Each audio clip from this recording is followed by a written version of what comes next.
देखिए हम सीमा पाल लालगंज आजमगढ़ के धरती से बोलत नहीं। अरे वाह आप लोग के बीच में एगो गाना जाता।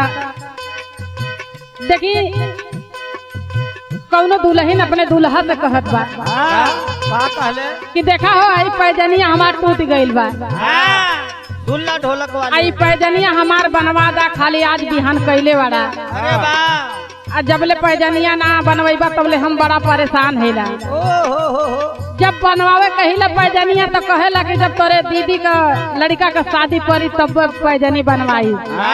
जवन कहबू तवन तो है बनवा दे, लेकिन कहत कैसे है?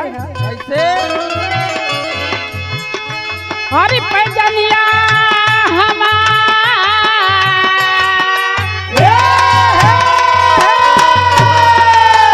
अरे पैजनिया हमार हो पैजनिया हमार, कि अरे पैजनिया हमार, अरे पैजनिया हमार बलमा बनावाए दा पैजनिया हमार। बलमा बनावा पैजनिया हमार, बलमा बनावा पैजनिया हमार, पैजनिया हमार, बलमा बनावा पैजनिया हमार, बलमा बनावा पैजनिया हाँ पैजनी पहिरी हमार कुआना बजैबै हो, कुआना बजैबै।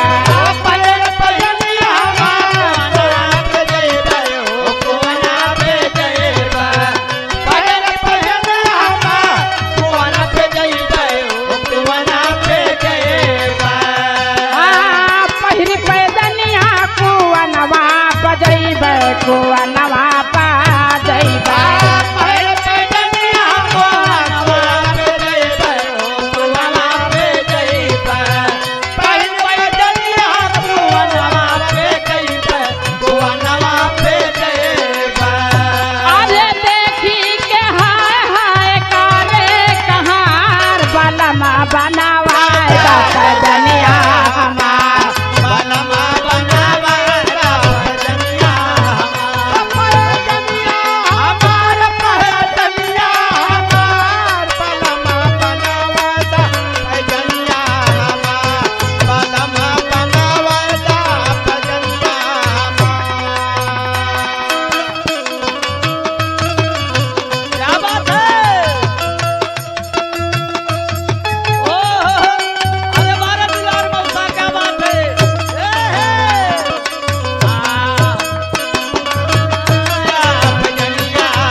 जइबै से जरिया पा जइबै पहले पैजनिया से जरिया पे जइबै से जरिया पे जइबै पहले पैजनिया से जरिया पे जइबै से जरिया पे जइबै अरे पहिली पैजनिया से जरिया पा जइबै से जरिया पा जइबै ओ पहले पैजनिया से जरिया पे जइबै से जरिया पे जइबै पहले पैजनिया से जरिया पे जइबै से जरिया पे जइबै अरे देख सावतनिया कपतला कपार भलमा बनवादा पैजनिया हमार बलमा बनवादा पैजनिया हमार बलमा बनवादा पैजनिया पैजनिया हमार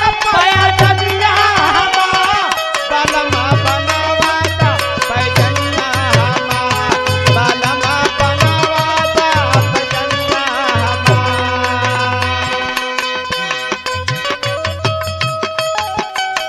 ओ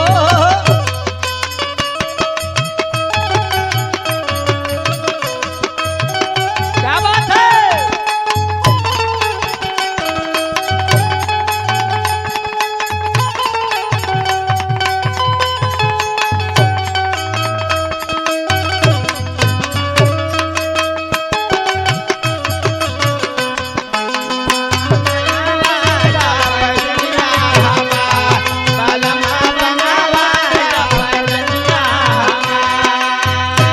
अरे यही पैदनिया पर सब ही दीवाना हो सब ही दीवाना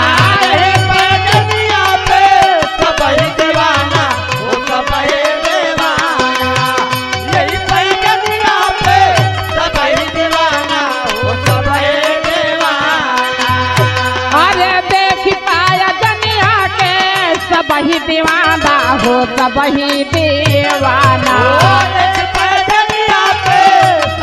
दीवाना हो सब